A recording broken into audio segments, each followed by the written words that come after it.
Good afternoon, this is Sean Golding with Golding & Golding. With the FBAR filing due date coming upon us, let's focus specifically on what some of the requirements are for taxpayers who have foreign accounts and required to file the FBAR. Now, the FBAR may be just one of several international information reporting forms that the taxpayer may have to file. So just because you file the FBAR doesn't mean you don't have to file these other forms, but let's just focus on FBAR for now. Let's go through some of the basics, right? What is the FBAR? Well, the FBAR is not even an IRS form. It's a FinCEN form. FinCEN is Financial Crimes Enforcement Network. Don't get thrown off by the word crimes. Typically, FBAR violations are not a crime unless they involve other types of violations such as money laundering, smurfing, structuring, evasion, fraud, things like that.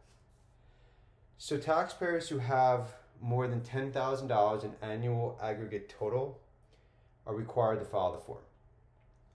It is not $10,000 per account. It's $10,000 in annual aggregate total. You could have one account with $80,000. You can have 20 accounts with $600 in each one.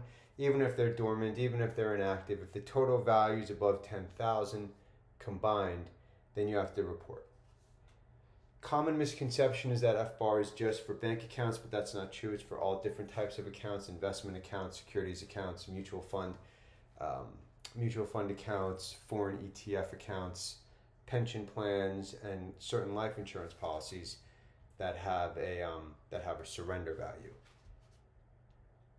As I mentioned before, there's many different types of forms, and you may have to file different forms for the same asset. So FBAR is the most common. You also have Form 8938, which is FATCA, 3520, which is for foreign gifts and trust, 3520A, which is for ownership of foreign trusts, 5471, foreign corporations, 8865, foreign partnerships. There's some other ones as well.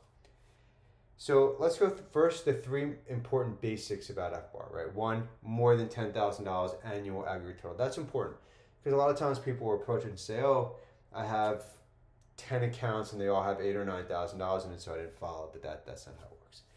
The due date, right? The FBAR is due on April 15th, okay?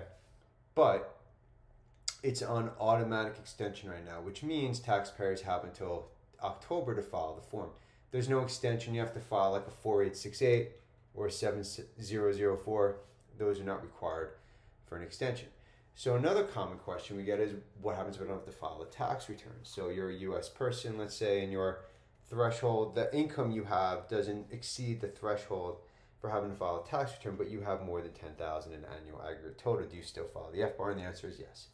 So unlike other forms like the 8938, which is only required when you have to file the tax return, even if you meet the threshold, for the FBAR you have to file the form if you meet the threshold, whether or not you actually have to file a tax return for that year.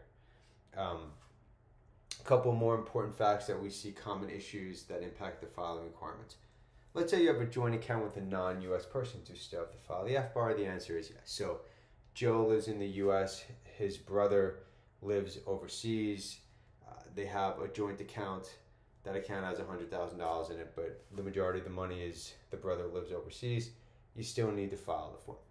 Even if the account doesn't generate any interest, you still have to file the form. So this is important. You have to kind of differentiate income from reporting. The account doesn't have to be active. The account doesn't have to have any income. If it's more than the threshold requirement, it needs to be filed. And unlike other forms like the 8938, you don't need to have a financial interest in the actual accounts. For example, a taxpayer, let's say his grandma has a high dollar account, puts the U.S. person taxpayer on there because she doesn't trust anyone else except for her sweet grandson. He wouldn't think or dare think about touching that money. But even though it's not his, since he has signature authority over the account, he's got to file the FBAR. And another question was, if it's closed in the current year, you still have to file it. So let's say the account closed in March. Well, then you still have to see what the values were, and that account still has to be included if you otherwise have to file the FBAR. So just because you close an account doesn't mean you don't have to report it, or else people who are out of compliance would just close all the accounts and think they don't have to file. One important thing to keep in mind is the IRS, for green card holders especially, non-citizens, the IRS takes the position that if you live overseas and you qualify for a treaty election to be treated as a non-resident alien, you still have to file it. Publication 5569 kind of summarizes this and uses that as an example.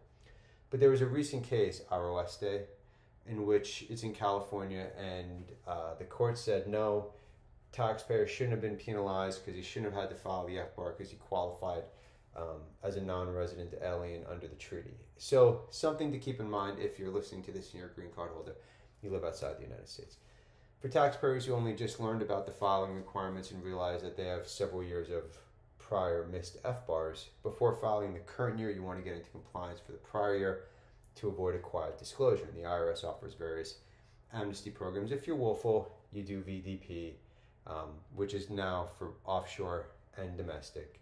If you're non-willful, you got a lot of other options available. You got the streamlined procedures, delinquency procedures, and reasonable cause. We got a lot of free information available on our main website and our sub website. You can always reach out and schedule a reduced fee initial consultation if it's appropriate to your matter, and it's something that we handle here. Again, my name is Sean Golding with Golding & Golding. Thank you for your time. Enjoy the rest of your day.